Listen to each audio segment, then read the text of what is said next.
Un šī jau ir 5. biznesa sula, un mūsu skaits katru reizi ir nauda, man ir liels prieks par to.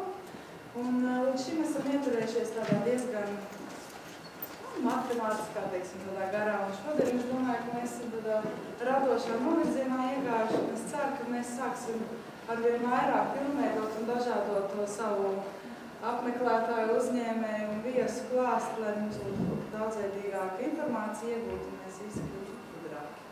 Tā kā sāksim ar... Kas ir šie jaunie cilvēki? Šie jaunie cilvēki ir studenti, lielākoties RTU, es domāju, viņi ir no kādām citām universitātēm. Gan arī, jā, lielākoties mēs esam no biznesa interesēm un jāpakošie uzņēmēji. Tā kā lūdzu, došu jums vārdu. Ļoti labi.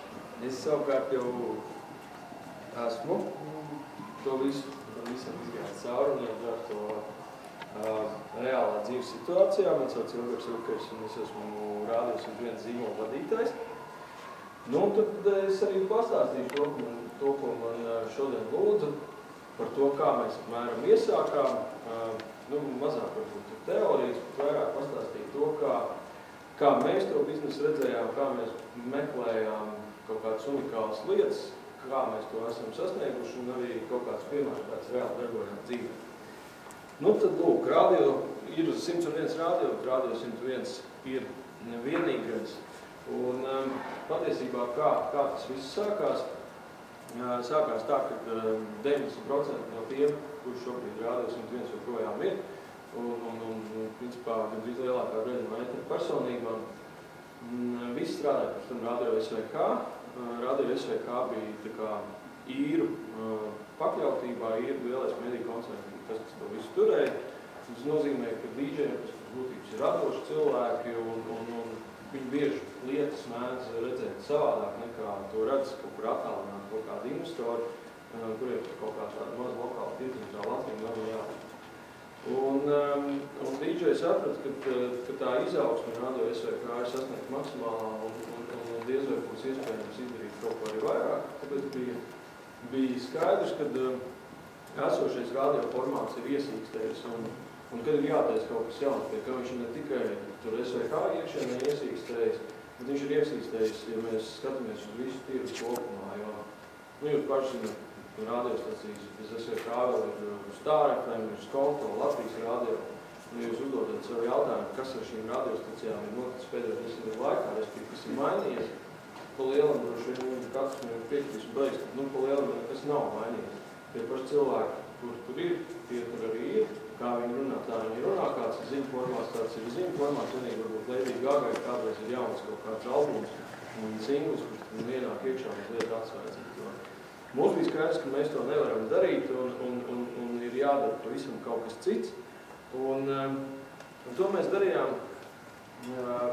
sākām domāt par to ideju, konceptu, ko varētu darīt ar radio, kurš varbūt vairs ir ne tikai radio, bet varbūt mēs varam iet mazliet tālāk un redzēt to kā tādu unikālu mēdīju. Mēs sapratām, ka ir jāatrod šī te atšķirība, jo ja mēs uztaisītu SVK2 vai vienalga nosaukt viņu radio Raka Tuki, ja, tad viņš pa lielam neko neatšķirtos, būtu tie paši cilvēki un vienkārši rullētu tālāk. Mēs sapratām, ka jāatrod utopija, jo utopija bieži vien ir tas, kas šo te atšķirību arī ne tikai radio biznesā, bet vispār biznesā kopā meklējot ir visveiksmīgie biznesa stāsti pa lielam vienmēr ir tādi, kas ir kaut kādā veidā atšķīrušies. Un ja mēs skatāmies, kā var meklēt atšķirību, par ko runā neviens tāds, mediju, nevis mārketinga guru un eksperts, tad atšķirība var notikt vairākos veidos. Un es šeit mazliet panalizēju, kā ir iespējams biznesā atrast atšķirību. Es jums parādīšu, kā šī atšķirības izpausme katrā konkrētajā apstāklī ir attiekusies uz Radio 101. Un viena lieta, kā jūs varat domāt par biznesu vai veidojot biznesu, meklēt šo te unikālo atšķirību, ir labs stereotips. Vienreiz visi ir pieraduši, ka radio ir jābūt radio, tad iespējams, ka ir kaut kāds savādāks veids. Ja visi uzskata, ka laba mašīna ir liela mašīna, ja laba mašīna ir liela mašīna, tad Mīnija pateica, ka nē. patiesībā ir unikāls branda ideja, kad lielam nevienmēr nozīmē būt unikālam. Vai arī viņi gāja pēc tam tālāk un pateica, ka mini ir patiesībā tas, kas darbojās no kaut kā unikāla, neregulāri. Vēl kā var dabūt atšķirību. Tas ir pārvarēt neiespējamo. Viens, ka jūs laužat stereotipus, otrs, kad kā cilvēks ir, piemēram, ja tā šodien ir banka un viņi mēģinātu, kur tirgot balons, jūs teikt, nē, tas drīz vai ir iespējams, tas bankam nepiestāv. Tieši tāpatās aviolīnija Virgin Airlines, ir aviolīnija ir vai jāvada pasažieru vai krāts. Bet tādā brīdī, tad kāds teikt, pirms 10 gadiem būtu teicis, ka Virgin lidos kosmosā, diez vai kāds to uztver baigi nopietni. Šobrīd tas ir iespējams, jo tur ir rakstīts, ka book your tickets today. Un Virgin ir izveidojis Virgin Galactic. Vēl atšķirību var panākt, esot vienlaicīgi stilīgiem, bet tai pašā laikā arī funkcionāliem. Kā to ir izdarījuši Crocs apkārt. Tas patiesībā tie ir apkārt, kas ir iešūcams domāts pludmales staigāšanai, bet pa lielam cilvēks, kurš tādiem staigā, diezgan konkrēti iezīmē savu kaut kādu personību un identificējās. Tehnoloģija kreatīvie pionieri un Tehniskās universitātes studentiem varētu šis te būtu tāds virziens, uz kuru skatīties, jo pasaules viens no labākajiem piemēriem ir iPhone, kurš pirmais izdomāja telefonu, kurš bija skārienjūtīgs, touching and believing, ļoti daudz veidu, kā atšķirties. Nākamais veids ir trendseteri, tie, kas nosaka un demonstrē modu. Brīžiem pat darot kaut kādas nepareizas lietas. Un es kā piemēru paņēmu dīzeli, kurš saka, ka bija stupid, kas liekas baigi jocīgi, ja kāds uzņēmums jūs argumentē uz pretējām darbībām. Es nezinu, kāpēc viņi tajā veidā atrod kaut kādu unikālu lietu, ar ko viņi atšķirās savā visā formātā. Un cilvēki viņiem seko un maksā lielu naudu. Tur it kā vienkāršām lietām, kas saucās drēbes. Un tad atšķirības beidzot var radīt tīri ar komunikāciju, jo, kā piemēram, absolūta vodka, šnaps paliek šnaps, jā. Nezinu, kāpēc vien jūs nolikt uz galdu absolūtu un nolikt uz galdu kaut kādu 3 galdnieku, tad vien būtu izvēle un nezinu, kāpēc visi tiektos pēc šī tēma. Kāds ir Radio 101, skatoties caur šīm perspektīvām, caur šīm prismām? Ja mēs runājam par stereotipu laušanu, mēs esam to diezgan pamatīgi izdarījuši. Mums pat saucamajā identitātes grāmatā ir pieļaujami dažādu krāsu logo. Mēs viņus varam lietot atbilstoši mūsu noskaņojumam, mūsu kaut kādam sociālam kontekstam. 18. novembrī mēs esam sarkani, balti sarkani. Ziemassvētkos, nezinu, būsim balti, pūkaini, kaut kādu tam līdzīgi. Vienmēr sakot, demonstrējot to, ka pašā saknē mēs esam teikuši, ka mēs nedarīsim tā, kā ir ierasts. Mēs spītēsim ierastēm un jebko, ko mēs darām, nezinu, vai izpaužamies reklāmā vai sākot no mūsu logotipa un grafiskās identitātes, mēs pasakām, ka nē. Ja kāds reiz ir pieņēmis, ka logo vai tur akmenī iedzirst vai nedrīkst mainīt, nezinu, tur 10 gadus un jātaisa šausmīgi auditi par to, mēs sakam, mēs tā vajag neiespringstam, mēs patiesībā kādā krāsā gribam, tādā krāsā. Parādīšu arī nelielu video, kurš arī ļoti precīzi pateiks to mūsu sākotnējo uzstādījumu. Tas arī bija pirmais video, kur tika paziņots par to, ka tāds Radio 101 būs.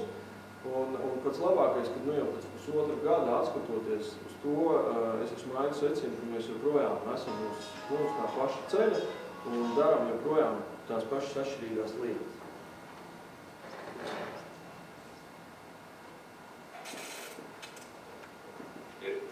Nāk, Džeki, nāku, iet! Jā? Kodīt no sačinām? Ir, malā, ir. Davai, runāt.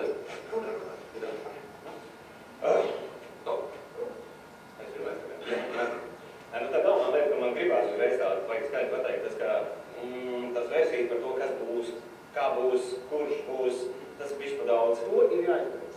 Tāpēc mēs esam sanākuši šeit, lai pateikt, jā, patiešām mēs taisam jaunu rādījumu. Jā, mēs taisam jaunu rādījumu.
tur arī pieteicinām to, ka šis nebūs vairs radio kā radio, viņš filozofis vienmēr paliks radio, bet mēs meklēsim daudz citus dažādus izpausmes formas, lai definētu šo te atšķirību.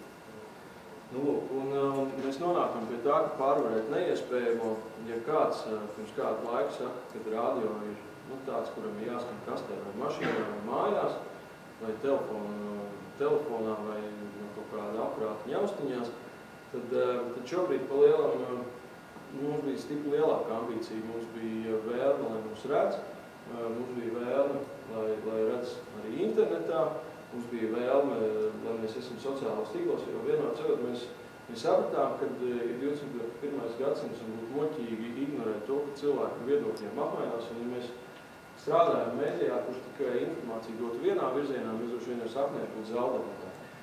Un tas, ko mēs esam izdarījuši, mēs esam uztaisījuši jaunu portālu.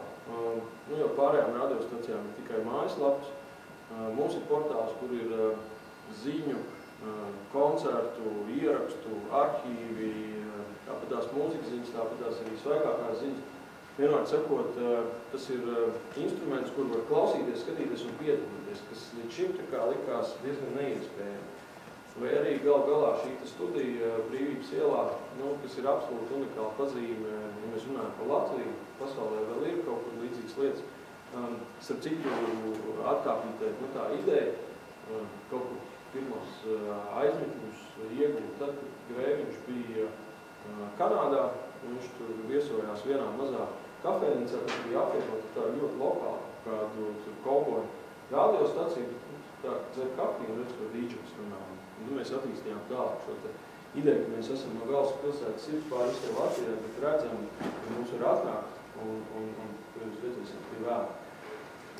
Arī absolūti novitāte un absolūti pionierieši tā, ka mums var redzēt Latvijas.com interaktīvā televīzijā 618. kanālā, visu no sākuma bīpsnāja, visi lielie skeptiķi teiks, tas tāds, viņš ir pamēģinājumi, gan jau kā aizversies ciet. Šobrīd mums ir 20,000 vidēji nedēļā skatītāji, kas skatās ilgākā pusstundu. Es domāju, diezgan liels panākums tas ir, un viņam ir tendence pieaugt. Tā tas mēram arī izskatās pie mums studijā, birojā tas ir noteikti 4 kamerām, diezgan elementāri, kā mēs smējamies, tāda lauka televīzijas, smilkens televīzijas cienīgs tāds setups mums ir. Runājot atkal tā par nākamo atvērtību, daudz teica, ka sociālajā tīkli, kam tas vajadzīgs. Un mēs neatlaidīgi gājam uz to. Šobrīd mums vairāk kā 15,000 tur aug, mums gandrīz par 100 cilvēkiem dienā.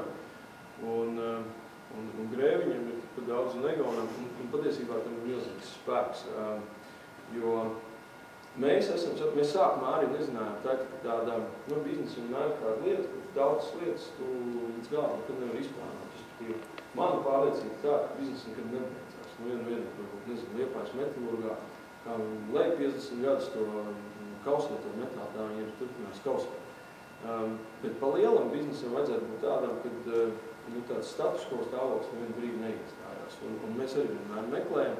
Tanī brīdī, kad mēs Twitterī bijām, tas gada ietekmīgākais zīmols, tad mēs sākām domāt, ko ar visu to iesākt. Un kaut kāds labākos piemērus mums arī parādīšu mazliet vēlāk. Runājot par stilīgu un funkcionalitāti. Šeit ir tāds interesants stāsts, kad visiem mēdījiem ir savstarpējie mēdīju partneri, respektīvi radio izvieto drukātās preses reklāmas, un mēs reklamējam tur ilustrētu zinātni, un par to lietu, ka ļauj mums likt iekšā savējos marketus.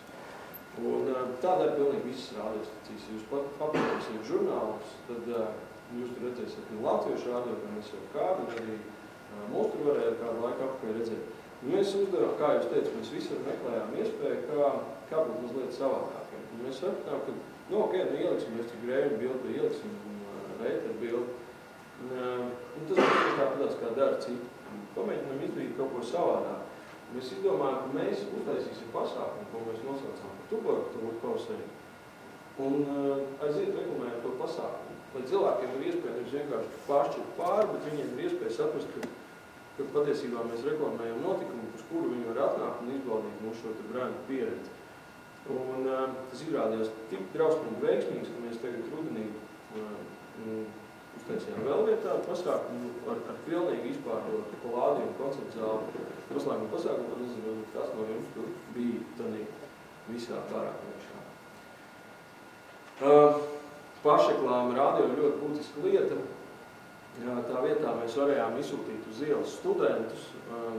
Spēle bija tā, ka bija jānofotografē DJs, un tā bilde bija jāietvīto Twitterī, un tad kāds laimīgais dienas beigās dabūja Baltika biļetes. Mēs izdomājam, ja mēs sakam, ka mēs esam atvērts radio, lai tas nebūtu kā tāda, tukšs lozungs, bet tad mēs arī ielās izsūtījām tieši paši savus DJs, un šīs bildes ir tās, dažas no tām, ko cilvēki reāli noķērājuši. Vēl, viens no sadarbības partneriem festivāls Pozitīvs, arī, kā parasti notiek šī atbalsta, atnāk liels festivāls uz mēdī vai koncerts, viņš saka, mēs tā kā gribētu, lai mūs atbalstam. Mēs sakam, ko tu jūs gribat? Mēs gribam, lai jūs tā kā mūsu reklāmas rullīti padarbinat, un ko mēs pretī varam iegūt, un mēs noliksim jūs bāndē. Mēs sakam, nē, vajag kaut kā nav interesanti, un to var visi izdarīt. Izdarām kaut kā savādāk. Mēs izdarījām pirmkārt to, ka 12 nedēļas pirms un 6 nedēļas pēc mums bija pasākumi raidījumi par to, kādas grupas brauc. Plus arī mēs paši bijām pasākumā un viss beidzās to, ka katru dienu noslēdzām, ka mākslinieki lielē beidz, pie mums ballīte notika līdz rītam, un tur bija ļoti daudz, 340 cilvēks, negribēja iet gulēt. Atvērtā studija, unikāla lieta, mēs sākam domājam, ko interesanti mēs varētu studijā darīt, un vajag koši mums tā kā tur redzēs, bet tad mēs sākām arī eksperimentu kārtā pildīt viņu pilnu, un katrs sasniedz tādā brīdī, tad, kad bija prāta vērts studijā, kas tikai nogalināja mūsu serveri, jo pieprasījumi un vēlmi redzēt mūsu tiešraidē bija pār 30 000. Tas bija viens ļoti interesants moments, otrs ļoti interesants moments, ka bija pār 500 cilvēkiem ārā pie studijas. Viņi tur skan un patiesībā izbaudīja pusstundu garu prāta vērts koncertu. Vai arī šāda lieta bija arī, kas centās nogalināt mūsu serveri, jo tad brīdī, ka Volfs uz Narku spēlēja galdu hokeju, tad visi tie, kas bija internetā, to padzirdēja, mēģināja skatīties un sekot tam līdzi. Arī tādu, to studiju, tos iepriekšējos piemērus, ko es rādīju, kā vairāk mums pašreklāmai, to var arī nopelnīt naudu. Un piemēram, studijā ielaižot šos 5 jampampiņus, kuri tur stundu runāja pilnīgi neskaidrā valodā. Bet vienalga interesanti, viņi par to samaksāja un diezgan labi atpazīstamību dabūja. Ja runājam par tehnoloģijām un kreatīviem pionieriem, tad Radio 101, es jums solīju, ka es izstāstīju piemēru, kā var darbināt Twitter. Twitters mums bija, un tad mēs sapratām, ka viņu var izmantot arī ļoti labi dažādās akcijās. Piemēram, Samsung akcija bija tāda, ka bija jānofotografējās pie Radio 101, tur speciāls Samsung televizors bija. Un tā bilde bija jānotvīto Twitterī ar atsauci uz Radio 101 un Samsung TV. Un viens no tiem cilvēkiem, kurš to izdarīja, tika nemaldos pie Samsung Galaxy, tā lielā planšetētā. Bija kaut kādi pār 200 šādas lietas. Un lieta būtu uzsvērt, ka patiesībā mēs sapratām, ka caur šādu tehnoloģisku un interesantu iesaisti cilvēki to neuztver kā reklāmu. Viņi to uztver kā izklaidi. Un izklaidi vienmēr ir daudz vieglāk, izklaidē ir daudz vieglāk piedalīties. Jo, ja mēs tiešā veidā būtu visu laiku caurām dienām sasniegti Samsung un Smart TV, kāds būtu dzirdējis, bet pa lielām visu tas efekts būtu diezgan negatīvs. Tad šobrīd cilvēki priecīgi, aizrautīgi tvītoja, un tas aiziet atkal citiem, un pa lielam Samsungs iegūst pamatīgi reklāmu, ka cilvēks pats to neuztver kā reklāmu. Tas nozīmē, ka mēs strādājam ar viņu zemes. Vai arī, varbūt grābām kāds labākais piemērs šobrīd, bet kā laba kampaņa ir vērts ar to pieminēt. Mūsu mājaslapā bija šī karta ielikt, vienkārši kā fails. Viņi varēja nodownloadot, un šo kartas JPEG arī ietvītot iekšā ar tekstu, man ir karta. Un cilvēki nezināja, kurā brīdī, katru dienu viens no DJiem vienkārši nezināmā laikā pasaka stop. Un tas, kurš ir pēdējais uzrakstījis, man ir kārta, tas arī dabūtu kārta ar 101 latu. Nu, jūs varat iedomāties, kā cilvēki jūta prātā, jo bija valstī vienlaicīgi apmēram 20 cilvēki, kas bija cieti nolēmuši, ka tā kārta viņam šodien būs. Zāna Bērziņa uzrakst mani kārta, Divars Bērziņš reiz, ne, mani kārta, un tas ģenerē, drausmīgi to apjom. Cilvēki arī paši aizraujās un patiesībā nesaprot, ka viņi ēd drausmīgā kvantumā reklāmu iekšā un garšo izrādā. Nu, lūk, šis ir viens no maniem mīļākajiem piemēriem. Tas bija elektra, ļoti stilīgi, ļoti arī dārgi. Un viņi ienāca tā kā Latvijas tirgu iekšā, un viņi saka, ka mēs gribētu kaut tādu netradicionālu. Un tā kā priekš radio, kas varētu būt netradicionāls, radio netradicionāls varētu būt tad, ja mēs liekam cilvēkiem filmēt kaut ko un iesaistam video. Un mēs likām cilvēkiem filmēt video ar noteikumu, ka viņiem ir jāpasaka, mani sauc tāds un tāds, es piedalījos Radio 101 un elektra rīkotajā konkursā, un es gribu to elektra rīkotē. Un tad viņiem bija jādemonstrē, kas ir trakākā vieta, ko viņš ir veids ar velosipēdu. Un pie tam jādzied vēl dziesmu no Want to Ride My Bicycle. Mēs paši nezinājām, kāds būs, tāpēc mēs no elektras paņēmām ļoti maz naudas un teicām, ka tas ir no eksperiments. Beigās šausmīgi žēl bija, vajadzēja paņemt vairāk, jo viņi pārdeva kaut kāds pār 100 ritiņiem, kas ir milzīgs apjoms, jo tā viņi tur tirgo, nezinu, 20 ritiņus varbūt gadā. Jo rezultātā 54 cilvēki iesūtīja savus unikālos video, viņi bija viņus ielikuši YouTube'ā un iesūtīja mums linku. Un kopā pēc tam saskaitot visu par tiem katru unikālo YouTube video kopā skatījumu skaitu bija 35,000 cilvēki bija redzējuši. Un arī uztvēra to kā izklaidi, jo es parādīšu jums vienu piemēru. Bet viņi tiešām arī pārējie bija ļoti radoši. Nu, man šis te likās, ka tur džeki vienkārši bija iespiedoši pie tā. Es gan nezinu, vai tieši šie... Sveiki! Man sauc Uģis Veids, un es piedalos Radio 101 stilīgo riteņu konkursā Elektra, un es vēlos savu jaunu riteni. I want to ride my bicycle, I want to ride my bike, I want to ride my bicycle. Fire up! Go!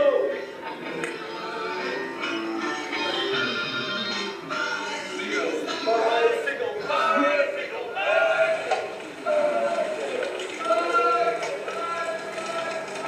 Pēc kino! Vienmēr cerot, viņi bija piestiprinājuši projektoru un mašīnu brauc no muguras, kas projicēja virsmu, bet tur bija arī tā, ka bija grils piesiets pie riteņa, uz riteņiem viens minās, un otrs tā grila cep deses un arī piesiets uz skrituļus, brauc līdzi. Nu, ļoti asprātīgi un skaidrs, ka tie cilvēki jau pamanīja to tekstu sākumā, tāpēc arī tā elektrē tik labi aizgāja. Runājot arī par sadarbību Nacionālais teātris Okarts Jaunā zāle. Līdzīgi kā festivāliem, koncertiem, arī Jaunā zāle grib sadarbību un tipiskā formā būtu tā, ka mūsu banders būtu tur, vai mēs būtu kaut kur